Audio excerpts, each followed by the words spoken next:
so good. It's like kind of cold, but it's also like sunny at the same time. But it's like sunny with clouds, and it kind of the sun keeps coming in and out of the clouds.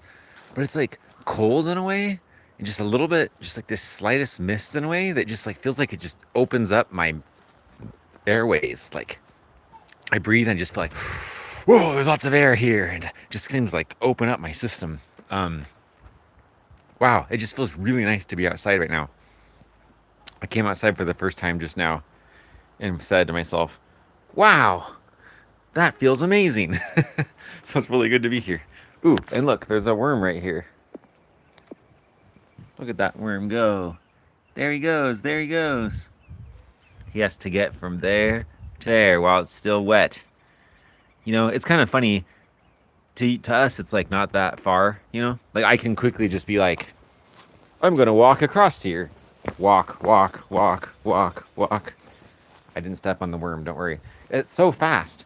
But for this worm, this is like a big journey. This is like a big part of this worm's day. It's just getting from there to there.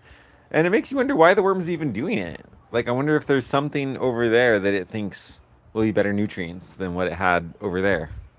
I don't know. But there he goes. Struggling. He's going to make it. He's going to make it. And you know, I think that our lives are a lot like the life of this worm. That worm is on an adventure. And to some, you know, to human, it doesn't seem like much of an adventure, but to the worm, it's like crazy. It's a lot of work.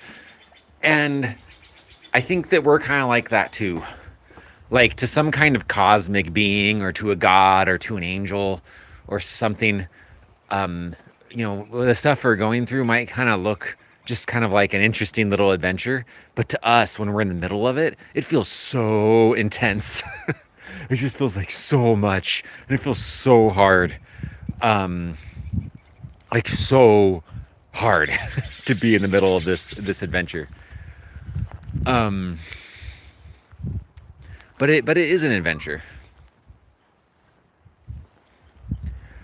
and I really find in my life that if I remember that the hard stuff I go through is an adventure instead of thinking of just like this awful thing, it really helps a lot. In every good story, people go through hard stuff, and that's what makes it an adventure. You know, Lord of the Rings is fun to read or to watch because the characters are going through hard stuff. That's what makes it interesting. And any other story that we'd call adventurous is interesting because the characters are going through hard stuff. So it's good. I think it's helpful to stop and think about, hello. I think it's good to stop and think about the hard stuff that you and I are going through and be like, this is my adventure. This is what late makes life interesting. And this can help us to stop resisting the hard stuff and accept it and just experience it. Eckhart Tolle, um, you want me to say it? Hello, Bader N4S. I think that's how you say your name. Um, it's good to see you here. But what adventures are you on? What hard stuff are you going through that could be an adventure? Yeah, but I really think that I really think you're welcome. I really think that we go through these adventures in life, and I think that the something that Eckhart Tolle says applies to this. Eckhart Tolle, if you haven't read Eckhart Tolle, go read him, or go look up his YouTube channel and watch some of his videos. Eckhart Tolle, Eckhart, first name, last name Tolle. Eckhart Tolle, good stuff. Check the guy's stuff out. He has a whole YouTube channel. He's really deep thing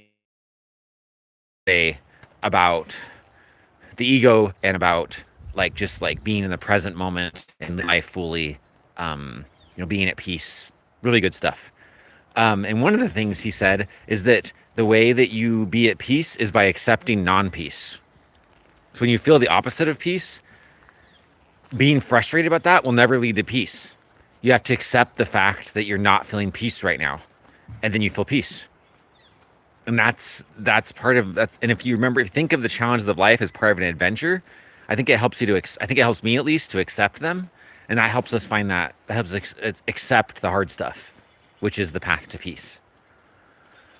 Um, the other thing Eckhart Tolle talks about is he talks about three ways to look at stuff, hard stuff in life, and he talks about how there's acceptance, there's enjoyment, and there's enthusiasm. And he says that acceptance is for the really hard stuff, the stuff that just seems awful, and we just have to accept it, you know. So you're like if your life adventure takes you to having your car broke down on the side of the road, or changing a dirty diaper, or getting the stomach flu, or having a chronic illness, like all of these things are the place where acceptance comes in. When we're going through those things, we can just accept it and stop resisting it and accept that this is just what's happening. But enjoyment is for the stuff that would otherwise be kind of mundane. So the tasks we do that we might be tempted to just kind of see as just kind of this annoying little thing we have to do, like folding the laundry or doing the dishes, or, doing your homework. Like, it's not that bad. It's not awful. It's just kind of boring, or kind of mundane. Those things are the realm of where enjoyment can help. And to enjoy means to put joy in. So we're doing those little things, and I'm working at this. I'm not good at this yet. We're doing those little things, figuring out how to put joy into them, which I think comes down to just opening up all our senses. So while you're folding the laundry, pay attention to how the laundry feels in your hand, like how the fabric feels against your skin, or pay attention to the light, the warmth of the light coming through the window on you while you fold the laundry. When you're doing the dishes, pay attention to the unique way that dishes feel when there's like soap suds on them, and the warmth of the water that's on your skin, or the coolness of the water on your skin. I think enjoyment is about opening up your senses and coming to your senses, and in what would otherwise be a mundane task, becoming sort of fascinated and enamored and falling in love with the interesting little things your senses pick up in what is otherwise a normal task. I think that the word joy is love, is a form of love, and joy is being in love with the experience of existing, being in love with being alive. That's enjoyment. So we can enjoy things by putting joy into the little things, and that's by just really experiencing it in the present. And then enthusiasm is a whole nother level. Enthusiasm, according to Eckhart Tolle, means to like if you look at the roots of the word, the N at the beginning means in, and the thu means God. So enthusiasm is to put God into things. So like when you feel enthusiastic about something, it's like you're putting God in it. And what does that mean to put God into it? Well, to me, I think God or spirituality is really all about feeling connected and feeling alive and feeling and connecting to creation, to like the creative power, right? Thanks for liking King Von Theoni. And do I believe in God? Okay, I'm gonna finish this topic I'm gonna finish to describe my enthusiasm. Then I'll talk about whether I believe in God and what that and my take on that. So, so you put God into something, meaning that it becomes a powerful creative act. So when you're feeling enthusiastic about something, you're getting to some kind of project where you're like being creative, and it's like exciting, and you feel this, like you feel part of something bigger than yourself, and you feel the creative God power in it. Now, do I believe in God? The answer is yes, I do. And the other part of the answer is that I think that when I say yes to that, I'm meaning something a little different than the way what some people might mean when they say they believe in God. And let me explain the nuances of this. For me to talk about belief in God, the first thing I have to talk about is the principles of dualism and non-dualism. So dualism means that we see everything as separate. right? And like, so like, I'm separate from you, good is separate from evil, bitter is separate from sweet, black is separate from white, right? So um so when we talk about dualism, we're talking about having separate. Non-dualism is the idea that everything's one. So when you go into the world of non-dualism, like like like you look at someone else and you say that's me. Everything's one. um so there's dualism and non-dualism. And I had an experience with not to understand non-dualism. I think dualism is easy for us to understand because our world we live in is built non-dualistically. Is built dualistically. I mean, like our world, our normal way of living in the world we live in is like dualistic, right? Like you see someone, you go, oh, that person's separate from me. That's a different person than I am. Or and we also have like these like groups we divide ourselves into. Like there's Democrats and Republicans.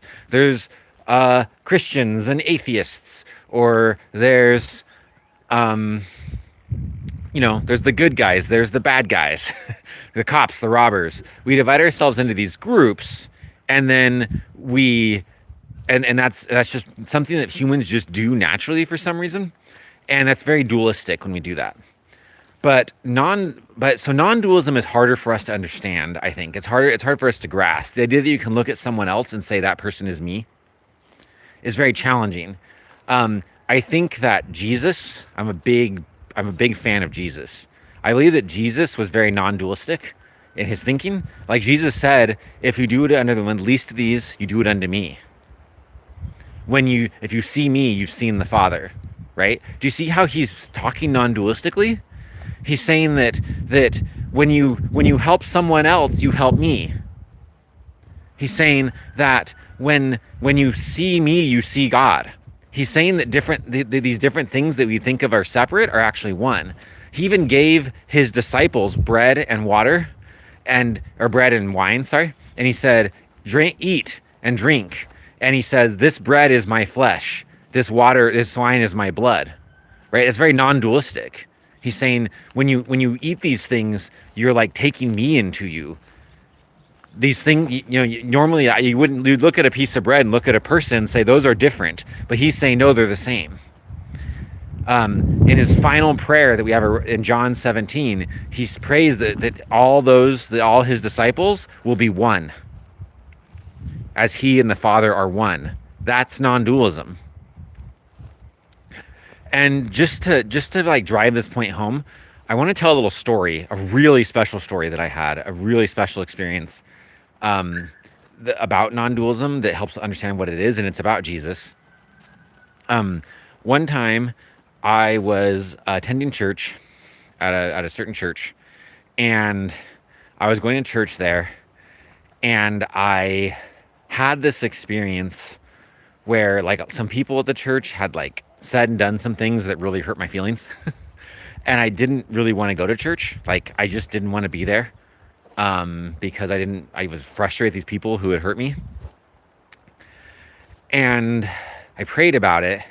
And when I prayed about it, I just felt like for me, it was important for me to go. I felt like it wasn't that like there wasn't that if I went, I'd be glad I did. And so I went to church, even though I was feeling weird about it. And as I was sitting there, I felt like a voice inside me, and I knew it was the voice of Jesus. A voice inside me say to me, "Josh, I want to show you what it was like to be me." And then I had this experience where I was like inside Jesus's body, experiencing the world the way Jesus experienced it when he was on this earth. I was seeing through Jesus's eyes. And through Jesus's eyes, I looked at a tree, and I could think the way Jesus thought. And Jesus would look at a tree from what I experienced, and he would see the tree and be like, "That tree is me. There's no difference in me and that tree."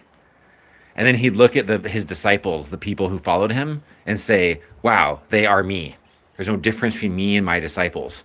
And then he looked at a Pharisee who is like, his Pharisees were like his enemies, like the people that wanted to kill him.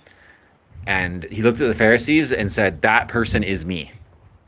So when he looked at a plant or one of his followers, his friends, or one of his enemies, and in awe. I never knew that it'd be possible to think like that until I looked at the world through Jesus's eyes. And then a voice said to me, now I want you to do this in your body. And then I was in my body again. I was looking around the room at the people in church, the people who I felt like had hurt me. And I just I couldn't not like them. like they were me. I'm them and they are me. And so I couldn't look down on them. I could only, like, in that state, of course, I would be like if I were to look down on them, I'd be looking down on myself. And being selfless and selfish didn't even make sense, because how could I be selfish or selfless if I'm just the same as if everyone's just me, you know? Like, if I serve someone else, I'm serving myself. So, like, is that selfish or selfless? I don't know. And it was it was a really neat experience. It lasted, I think, about 15 minutes, and then it ended. And, you know, since then, it's hard for me to think that way again, but I always remember it. And remembering it helps me, like, tune back into it and try to do that again. And I believe that the goal of being here on this world is to learn to be dualistic and non-dualistic at the same time. I believe that before we came to this world and after we leave this world, we'll be more non-dualistic, that our spirits are more naturally tend to be non-dualistic, but that when we're here in this world in our bodies, we tend to be more dualistic. And that we're here on this planet to practice being dualistic. But when we're practicing being dualistic, it's really powerful to add non-dualism to our dualism, to kind of be both at the same time, right? So we can practice being able to say, I am my own person, and you are a separate person that is real, and we're one at the same time. It's like a paradox, but you just do both at the same time. And when you do, it's amazing. because dualism helps me see you as separate from me. And because I see you as separate from me, I can love you. Like I can love you and appreciate your beauty as someone separate from myself. I can look at you and see someone different and be like, wow, that person's different and that's amazing. And then non-dualism helps me when I feel frustrated with you, right? So when I'm feeling like annoyed with you or something, I'm feeling annoyed by our differences, non-dualism reminds me to love you as myself because you are me. And so there's a way to have like one foot in both worlds and do both at the same time. And I think that God is a being who has done that, who has mastered that. Like, God is perfectly dualistic and perfectly non-dualistic all at once. And that's what makes God God. That's what, like us, we struggled, we kind of want to do one or the other, and we have a hard time doing both. But I believe that God has mastered being both, and that God's sending us to this planet, or more like we choose to come to this planet with God's blessing, so that we can practice doing both here on this earth. I think that's, in my opinion, that's the reason Jesus came. Jesus came to teach, to show people that it's possible to do both, and to do an example of that. And other people, other leaders, other religions did something similar. Like, I believe that Buddha was sent by God or chose to come from God to come and like show people how to be more non-dualistic, because Buddha is more of a non-dualistic figure, right? And these different people came to show that way. And I believe that Jesus did something amazing. People talk about how through Jesus you've been forgiven of your sins. What's that about? How does that fit what I'm talking about? Well, I believe that Jesus, when he died on the cross, that he said, Father, why hast thou abandoned me? He said that, I think he was left to be totally, utterly alone. Like, Jesus was on the cross, just being only himself, not even with God with him. He was just all by himself. And that by being all by himself on the cross, Jesus practiced perfect dualism. He practiced being like, I'm separated from everyone else, and I'm okay being just me. I don't need anyone else to be okay. I can just love myself and be here all by myself on this cross, suffering, and it's okay. And he accepted that. And he also had an ultimate experience of non-dualism. Before he got on that cross, he the night before, in Gethsemane, in a garden called Gethsemane, he bled from every pore. And an angel came and strengthened him because he was doing something so hard. And I believe that in that moment, he practiced non dualism. That when he was in that garden bleeding, that he was bleeding because he was having so much pressure on him because he was practicing being everyone at once. And when he was everyone at once, it was so much pressure that it made blood come out of his body. And by being everyone at once, in that way, yes, he did take his sins on us. He did forgive sins, right? Like he practiced he made the ultimate expression of being everyone, and so by being everyone, he he helps us be delivered from all the problems of dualism by showing us non-dualism, and he also like learned forgiveness because he was everyone. Like if you live someone else's life and you understand exactly why they make the choices they make, of course you'll forgive them. And by practicing being everyone that night, he invited all of us into his body to be everyone with him in his body. And by doing that, we can all we can all like use him as a mentor to learn to be everyone, and use him as a mentor to learn to be just ourselves and love doing both. And so who is God? I believe that God is everyone, and God is this very distinct being. And I think that sometimes when we talk about believing in God, I think it can be awesome. I think believing in God's awesome. And I think that believing in God, if it can also limit us if we think of God as something outside of us. Like we think of God, like God is a separate being because God's dualistic, but God is also me because God's non-dualistic.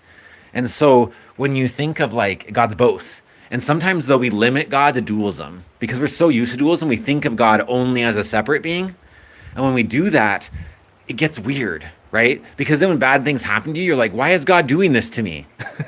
And you think of God as this all-powerful being who's just ruining everything because he's out there being separate. But when you remember that God's also non-dualistic, it's like, oh, what am I doing to me? Right?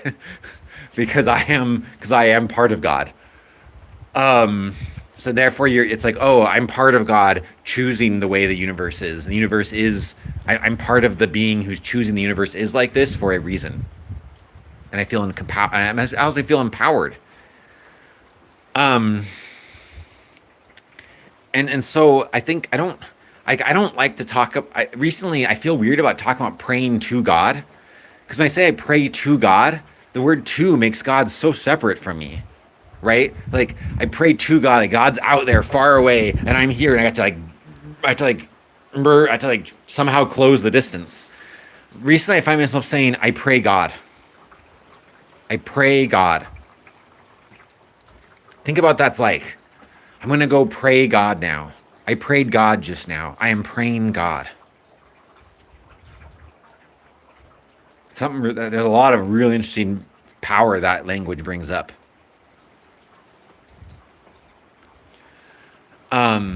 It brings God to me immediately, and brings God inside me, and brings God around me everywhere. And I don't want to go anywhere to get to God. God's here right now.